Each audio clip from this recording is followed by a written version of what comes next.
In Tennessee, there's an elephant in the room that people just never see. Contractors can get a limited general contractor license by taking just 2 weekend classes, never picking up a tool, and legally take on projects up to $125,000. I know because I took the class myself. So today, I'm walking you through 5 red flags that will cost you serious money, the kind of stuff that people don't discover until they're already halfway into a project and it's just too late to back out. I'm Chris Roberts, your Southeast Tennessee relocation realtor, and I help people just like you from all over the country build their dream life here in Chattanooga and Cleveland, Tennessee. And we're going to go ahead and get right on into it with one of the most dangerous red flags, and that is one that sounds completely legal until you understand what it actually means. And that is Tennessee's contractor's licensing system. A few years ago, I took the limited contractor licensing class. It was just 2 weekends in a classroom, no hands-on work, no building experience required. At the end, without even taking a test, you're legally allowed to contract for projects up to $125,000 in total cost. And you can have multiple of those projects happening at the same time. That's hundreds of thousands of dollars worth of work, and you never had to pick up a hammer. So here's the issue. A limited contractor license is fine for smaller projects like remodeling kitchens, adding a deck, putting on a new roof, but there are builders out there with only a limited contractor license taking on projects that are way above their limit for that license, and that is illegal. The state of Tennessee sets a monetary limit based on your license type. So if a contractor exceeds that limit, they're operating outside of the law. And if something goes wrong, like they don't finish the job, or if there's code violations, you have very little recourse. So here's what you need to understand. There are 3 main types of contractor licenses in Tennessee. First, you've got the home improvement license, and this is going to be for cosmetic and maintenance work like painting, flooring, or minor repairs. And second, there's that limited contractor license. That's what I took that class for. And you can have projects that are worth up to $125,000 in total cost. And then third, you have the general contractor license. This is going to be for unlimited projects, custom homes. It's going to be limited only by their working capital. So here's the first thing that you need to verify before you sign anything. Ask your builder for their pocket card. Then go to the Tennessee Board for Licensing Contractors website and look up their name. Check 2 things. What type of license do they have, and what's their monetary limit? So if your project costs $400,000 and their limit is $125,000, then they can't legally sign that contract, full stop. And one other thing to check there is make sure that they are bonded and insured. So if a worker gets hurt on your property and the builder doesn't have proper insurance, that liability can fall back on you. All right, so you found a builder who's properly licensed and insured. Now let's talk about the land itself, because while licensing protects your wallet, this next part is going to protect your physical house. I'm working with a buyer right now who found what she thought was the perfect lot. Beautiful mountain views, great price, seemed like a dream property. When we pulled up the plat map, we discovered that there's a natural gas pipeline that's running straight through it. The sellers didn't even know that that existed. Now, in her case, the easement, it totally made sense. She called the county, got the documentation from the pipeline company, and figured out where she could safely place that house. She's still buying the lot because she knows exactly where the pipeline is and what she can and can't do with the property. But here's the thing, if that had been a utility easement for power lines or a county water line or a road access easement, that could have been a much bigger problem. She could have designed her entire house around a spot that she wasn't actually allowed to build on. And here's what I learned from that. Some sellers, they don't always know what's on their own land. So if there isn't a survey available, I'd strongly suggest getting a fresh one, especially for vacant land. A current survey is going to show those property lines, easement, utility lines, everything. Because if you start building and discover that you're on top of a county water line or inside of a utility easement, you're going to have a very expensive problem on your hands. And now, here's a red flag that's related to this. If the builder ever says, I'm going to let you pull the permits as an owner builder to save you some money, stop everything. What they're actually doing is shifting 100% of that liability onto you. So when you pull that permit as a builder owner, you become responsible for the code violations, the safety inspections, all of that. And if something goes wrong, it's on you, not them. Usually builders offer this for one of three reasons. They're not properly licensed, they've been blacklisted from the local building office, or they've just had too many failed inspections and don't want their name on the paperwork. Now, when I rebuilt my house after it had burned down, I did pull my own electrical permit, but my city had opted out of the state residential building code program, so I literally couldn't pull any other permits even if I wanted to. And even then, I knew exactly what I was getting into. I understood the risks, I knew how to read the code book, and I was prepared to deal with the inspections. But if somebody is offering this to you as a favor just to save some money, that's not a favor, that is a red flag. And if you're buying rural land, places like north part of Soddy Daisy, Ottawa, outside of Cleveland, you absolutely need to get a soil test before you close on that property.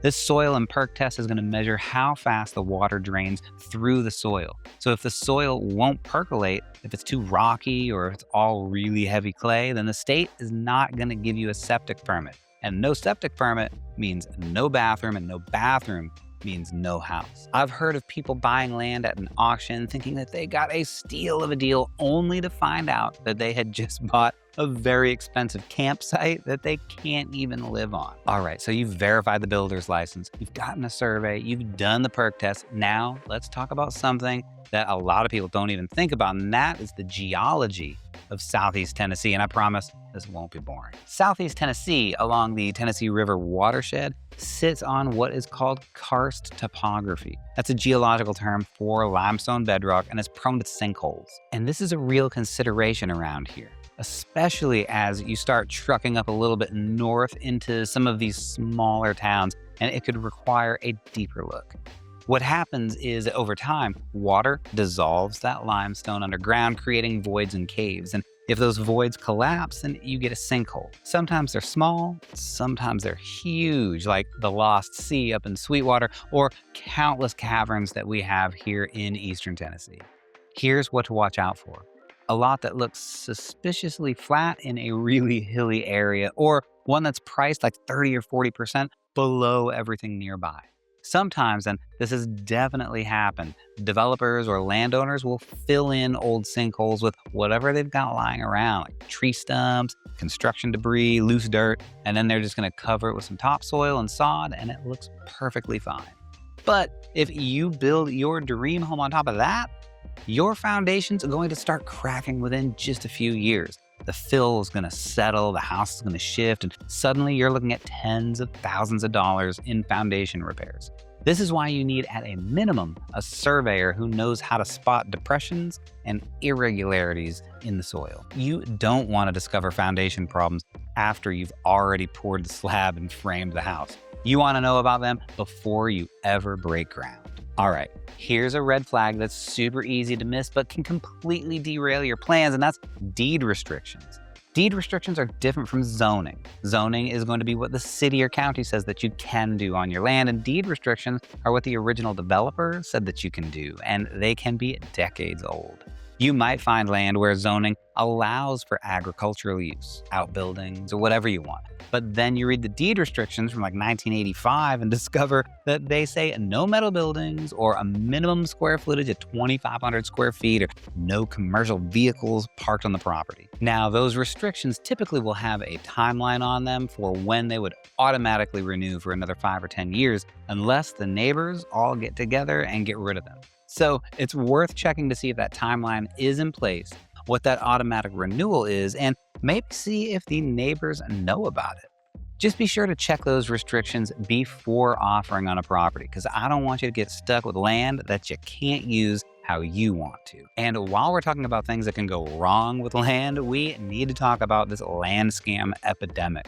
There's been a surge in identity theft land sales. Scammers, they find a vacant lot that's owned by someone out of state, maybe an heir who inherited it and hasn't been back in years, and the scammer pretends to be that person, lists the land for a song, and then pushes for a quick cash close. They'll only communicate by email or text, and by the time the real owner finds out that their land was sold, the scammer's gone and you are out tens of thousands of dollars. This is why you need a reputable title company that actually verifies the identity of the seller, not just takes their word for it. But here's the thing that I want you to remember more than anything else in this video. Building a home is one of the most exciting and rewarding things that you can do. It is going to probably take longer and probably cost more money than you originally planned for. So be conservative in your cost estimation. Budget for overruns and plan for delays. And you need to assume that things are going to go sideways at some point, because they will. I've been there and I've done that. If you're realistic with your expectations and you get the right team around you, you can build something truly amazing. So let's talk about how to actually do this right. Here are the documents that you're going to need before you sign anything. Your builder's pocket card, and verify that on the Tennessee Board for Licensing Contractors right away. You want to make sure that their license says BC-A, not BC-A/R. The R is going to be really important here, as that is the limited license, which brings us to their monetary limit. Make sure that it covers the full scope of your project. Proof of insurance and bonding, a fresh survey of the land, not the seller's old one from 30 years ago that might have been drawn up on a napkin. You want some soil test results if you're going to be on septic, and the deed restrictions, not just the zoning. References from past clients for the builder would be great, and actually call them. Ask them how the project went. Did they stay on budget? Was the builder communicative and responsive when problems came up? And look, if you're feeling overwhelmed by all of this, that is exactly why I'm here. I help buyers navigate land purchases and have some great builder recommendations too, so that you don't have to figure this out all on your own. I've got a free relocation guide. It's going to be linked down in the description below. It's going to cover things like healthcare, schools, neighborhoods, and food. And if you're ready to start talking through a specific piece of land that you're looking at, go ahead and click the link that's in that description below too, and schedule a call with me, or you can call or text me anytime right at the number that you can see on the screen in front of you. We can pull up that plat map together, look at the zoning, check for easements, and make sure that you're not walking into any of these red flags before you make an offer on that place that you hope will be where you get to live your best life in Cleveland and Chattanooga, Tennessee.